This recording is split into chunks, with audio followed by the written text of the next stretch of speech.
तो दूसरी हेडिंग बनती है हमारा इलेक्ट्रॉन सिद्धांत। इलेक्ट्रॉन सिद्धांत अभी जो आवेश पढ़े थे ना, आवेश क्या होता है कि किसी भी जो भी पदार्थ होता है उसमें जो इलेक्ट्रॉन होते हैं, इलेक्ट्रॉनों का स्थानांतरण ही आवेशों का चलना यानी गतिमान होना बताता है। ठीक है, तो ये आवेश इलेक्ट्रॉन से ही संदर्भित होते हैं। ठीक, अब यहाँ पर लेते हैं इलेक्ट्रॉन सिद्धांत। इलेक्ट्रॉन सिद्धांत क्या बताता है? अगर कोई पदार्थ पहले एक एग्जांपल लेके समझते हैं। आपने केमिस्ट्री में थोड़ा बहुत पढ़ के आए होंगे कि ये अगर मान लीजिए ये हमारा परमाणु है। क्या है? परमाणु है। सबसे छोटा अणु जो होता है परमाणु होता है। अब परमाणु के अंदर जो होते हैं, अगर नाभिक है, अगर इसको नाभिक बोल दिया जाए, ठीक है, अगर इसको नाभिक बोल दिया जाए और ये पूरा परमाणु है, तो नाभिक के अंदर प्रोटॉन होते हैं, न्यूट्रॉन होते हैं, बाहर इलेक्ट्रॉन होते हैं। आप जानते होंगे कि प्रोटॉन और इलेक्ट्रॉन आपस में बराबर होते हैं। ठीक है, अब जब प्रोटॉन की संख्या अगर 5 होगी तो इलेक्ट्रॉन की भी संख्या 5 होगी। अगर किसी तरीके से अगर ये प्रोटॉन 5 है तो इलेक्ट्रॉन भी 5 होगा। अब जो परमाणु होता है वो क्या हो जाता है? न्यूट्रल हो जाता है। ये परमाणु क्या हो जाता है? उदासीन हो जाता है। परमाणु उदासीन हो जाता है क्योंकि प्रोटॉन प्लस होता है, इलेक्ट्रॉन माइनस होता है। अगर +5 और -5 इक्वल टू 0, और 0 क्या होती है? उदासीन वैल्यू होती है। तो इस वजह से हमारा होल जो परमाणु होता है वो हमारा उदासीन होता है। लेकिन अगर न्यूक्लियस की बात करें तो ये पॉजिटिव होता है, क्योंकि इसमें न्यूट्रॉन जो होता है वो न्यूट्रल होता है, उदासीन होता है। प्रोटॉन हमारा प्लस होता है। तो इस वजह से हमारा नाभिक जो होता है वो अकेले पॉजिटिव होता है, धनायन होता है। लेकिन होल जो होता है हमारा परमाणु वो क्या हो जाता है? उदासीन हो। उदासीन कैसे होगा? प्रोटॉन और इलेक्ट्रॉन बराबर होते हैं, दोनों की संख्या बराबर होती है। तो यहाँ पर +5 और -5 कर देंगे। मान लीजिए अगर सपोज 5 संख्या लेते हैं तो दोनों की संख्या लेंगे 5 तो +5 और -5 बराबर क्या हो जाएगा? 0। और 0 क्या होती है? उदासीन वैल्यू हो जाती है। इस वजह से हमारा परमाणु क्या हो जाता है? उदासीन हो जाता है। अब इस तरीके से कोई भी पदार्थ जो होता है, अब यहाँ पर ध्यान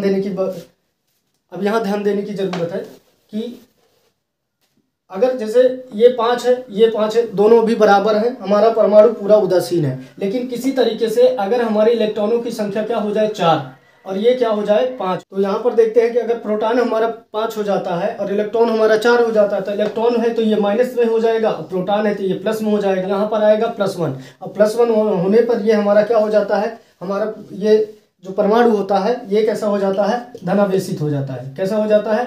धनावेशित हो जाता है। इसी वजह से हम किसी पदार्थ को धनावेशित कहते हैं। अब सेम यही चीज़ अगर हम देखें, समझ में आ गया ना कि अगर प्रोटॉन 5 है, इलेक्ट्रॉन की कमी हो रही है, क्योंकि इलेक्ट्रॉन अब 5 से कितना हो चुका है? 4। तो रिजल्ट हमारा क्या आ रहा है? +1। रिजल्ट हमारा क्या आ रहा है? +1। और यही +1 हमारा क्या बताता है कि कोई पदार्थ कैसे धनावेशित होता है। अब यहाँ पर अगर हम इसका थोड़ा सा अपोजिट कर दें, अगर प्रोटॉन की संख्या को ले लेते हैं 4 और इलेक्ट्रॉन की संख्या को ले लेते हैं 5, क्योंकि निगेटिव है तो निगेटिव रहेगा, इसके साथ पॉजिटिव होता है तो ये +4 रहेगा। तो रिजल्ट हमारा क्या आएगा? -1। यही -1 हमारा इसको क्या बताएगा कि अब ये हमारा कैसा हो चुका है? ऋणावेशित हो चुका है। ऐसे ही हम किसी पदार्थ का निर्धारण करते हैं कि वो कैसा होता है? प्लस होता है यानी धनावेशित होता है कि निगेटिव होता है। ये हमारा इलेक्ट्रॉन सिद्धांत होता है। आई होप इसको आप बहुत बेहतरीन तरीके से समझ चुके होंगे। मैं बोल दे रहा हूँ एक बार, आप अपने कॉपी में इसको नोट कर लीजिए, ठीक है ना। जैसे कि इलेक्ट्रॉन सिद्धांत, पहला लिखिए, किसी पदार्थ में इलेक्ट्रॉन की कमी का होना उस पदार्थ का धनावेशित होना बताता है। ये पहला पॉइंट हो गया। दूसरा कि किसी पदार्थ में इलेक्ट्रॉन की अधिकता होना उस पदार्थ का ऋणावेशित होना बताता है। समझ गए? इसको दोनों बात को पॉइंट 1 पॉइंट 2 करके आप लिख लीजिएगा अपने नोट्स में। कोई दिक्कत होगी तो कमेंट में आप जाके लिख दीजिएगा, मैं जो भी पढ़ूंगा उस कमेंट में जाके तुरंत वहां रिप्लाई दे दूंगा। स्टूडेंट, अगला हमारा हेडिंग है विद्युत आवेश संरक्षण का सिद्धांत या विद्युत आवेश संरक्षण नियम, सिद्धांत जो भी कह लीजिए, ठीक है ना। इसमें विद्युत आवेश हमने बताया था शुरू में ही कि ये एक ऊर्जा कण होता है। क्या होता है? ऊर्जा कण होता है, ठीक है ना। ये एक ऊर्जा कण होता है। पहले अगर हम ऊर्जा की बात कर लेते हैं, ऊर्जा का क्या खूबी होती है? ऊर्जा को ना ही हम नष्ट कर सकते हैं और ना ही उत्पन्न कर सकते हैं, बल्कि इसे एक रूप से दूसरे रूप में परिवर्तित कर सकते हैं, ठीक है ना। इवन एक ऊर्जा को दूसरे ऊर्जा में परिवर्तित कर सकते हैं और एक ऊर्जा को द्रव्यमान में भी परिवर्तित कर सकते हैं, ठीक है ना। यही E = mc², यही चीज़ आइंस्टीन ने बताया था, ठीक है ना, कि हमारा ऊर्जा जो होता है ये नष्ट नहीं होगी, बल्कि इसको जब भी हम ऊर्जा कुछ खपत करेंगे, यानी ऊर्जा अगर पूरे ब्रह्मांड में टोटल जितनी ऊर्जा है उसमें से अगर कुछ ऊर्जा को हम एकदम नष्ट करने का प्रयास करें तो वो नष्ट नहीं होगा, बल्कि वो द्रव्यमान के रूप में कहीं ना कहीं उत्पन्न हो जाएगा, तो या किसी अन्य ऊर्जा के रूप में वो बदल जाएगा। इस तरीके से हम ऊर्जा को डिफाइन करते हैं, ठीक है।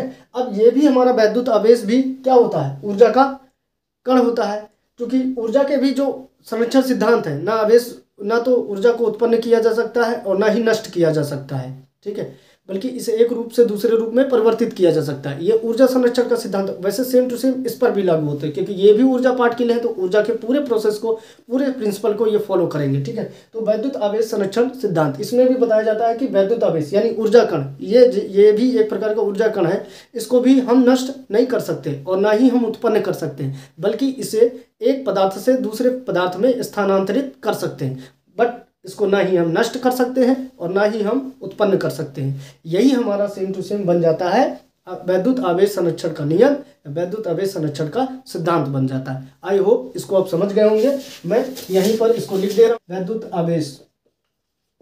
वैद्युत आवेश को ना तो उत्पन्न किया जा सकता है, ना उत्पन्न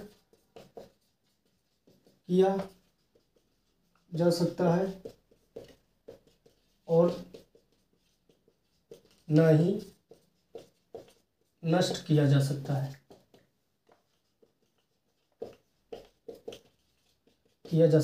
है, बल्कि इसे एक पदार्थ से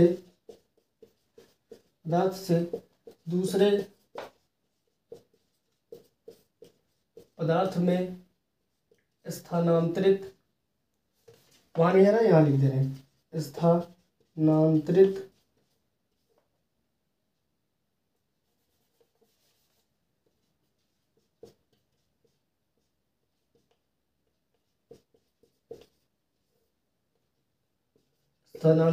किया जा